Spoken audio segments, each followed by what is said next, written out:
खान और मौजूदा हुकूमत इदारों के साथ मिलकर हुकूमत में आए। तमाम पार्टियां उसको समझती हैं कि फौज के बगैर ये ना इक़्तिदार में आ सकते हैं और ना ही इक़्तिदार में रह सकते हैं। ये सब इस बात पर अब इत्तेफाक कर चुके हैं कि फौज का सियासत में कोई रोल होना चाहिए। Field marshal general Asim Munir बहुत ही दयानतदार और मंजे हुए फौजी सिपाही हैं। मुझे उम्मीद है कि जो कुरान कहता है उस पर अमल करते हुए अब वो दरगुजर की पॉलिसी को इख्तियार करेंगे। इन ख्यालात का इजहार forum for the international relations development UK के चेयरमैन ताहा कुरैशी ने अपने एक वीडियो पैगाम में किया।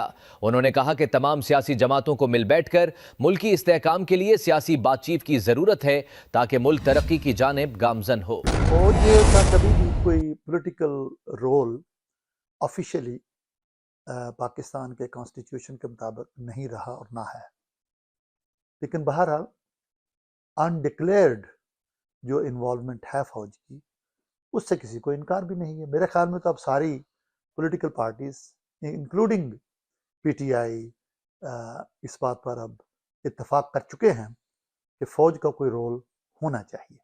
खान साहब भी जो है वो इदारों के साथ मिलकर हुकूमत में आए। अब जो मौजूदा हुकूमत है ये भी इदारों के साथ मिलकर हुकूमत में आई है। मैं ये कतन समझने से कासर हूँ कि जब तमाम पार्टियां इस चीज़ को समझती हैं कि फौज के बगैर ये ना इक़्तिदार में आ सकते हैं ना ही इक़्तिदार में रह सकते हैं, तो फिर ये क्यों नहीं ऐसे करते कि आपस में इत्तेहाद करें, मुल्क के दिफा का सोचें।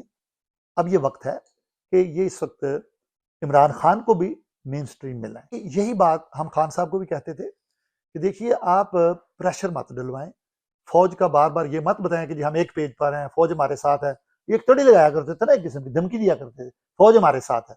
अब फौज दूसरी हुकूमत के साथ है, फिर क्या करोगे? अब तुम क्या कर सकते हो? अब कहते हो जी मैंने उनसे डायलॉग करना है, अब वो कहते हैं हमने डायलॉग नहीं करना है। कब्र एक है, बंदे दो हैं, अब उसे कब्र में दो लाशें तो नहीं जा सकेंगी। इसलिए मैं समझता हूँ कि हमारी फौज को भी चाहिए कि ये उनके लिए नुकसानदेह होगा मुस्तकबिल में भी, और पिछले जो 2 साल गुजरे हैं उनमें भी मैं समझता हूँ कि काफ़ी नुकसान हुआ है, फौज के इदारे को नुकसान पहुँचा है। 2-2 घंटे अगर हम सिर्फ एक सियासी पार्टी के खिलाफ प्रेस कॉन्फ्रेंसेस करते रहेंगे तो फिर उस पार्टी को आप एक किस्म की ऑक्सीजन दे रहे हैं, उसकी लीडरशिप को आप ऑक्सीजन दे रहे हैं। तो मेरा जो अरबाब इक़्तिदार हैं उनको भी ये एक मशवरा है कि I don't think in any shape or form that will help the institution or the political system if they come on the TV for 2 hours and they start condemning leadership of one recognized political party। और आज वक्त ये आ गया है कि फिर तमाम judiciary जो है वो भी उनके पांव के नीचे बिछी जा रही है, पूरी फौज भी उनके पांव के नीचे बिछी जा रही है और उनको बिल्कुल क्लीन चिट दे दी। और आज पीपल्स पार्टी के जो सरबराह हैं वो मुल्क के सदर हैं और मुस्लिम लीग नून के जो सरबराह हैं वो मुल्क की सियासत एक वज़ीर आज़म के तौर पर चला रहे हैं। अवाम के लिए जो कॉस्ट ऑफ लिविंग क्राइसिस है वो बहुत ज़्यादा हो गया है, इस कदर महंगाई हो गई है, बिलों का जोर है और ये अपने लल्ले तललों पे लगे हुए हैं। मेरी फील्ड मार्शल साहब से ज़ाती तौर पर ये गुजारिश है कि ये एक माशाल्लाह बहुत ही दीनदार और मंझे हुए फौजी सिपाही हैं।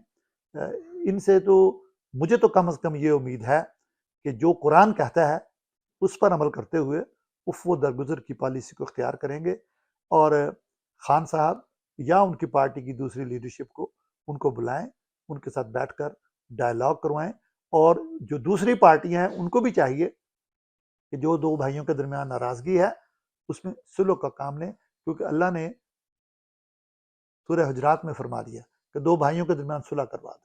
ये सुलह करवा देंगे तो मुल्क में इस्तेहकाम सियासी तौर पर आ जाएगा, सियासी इस्तेहकाम आएगा तो फिर मुआशरती इस्तेहकाम भी आ जाएगा, फिर मुआशी इस्तेहकाम भी आ जाएगा।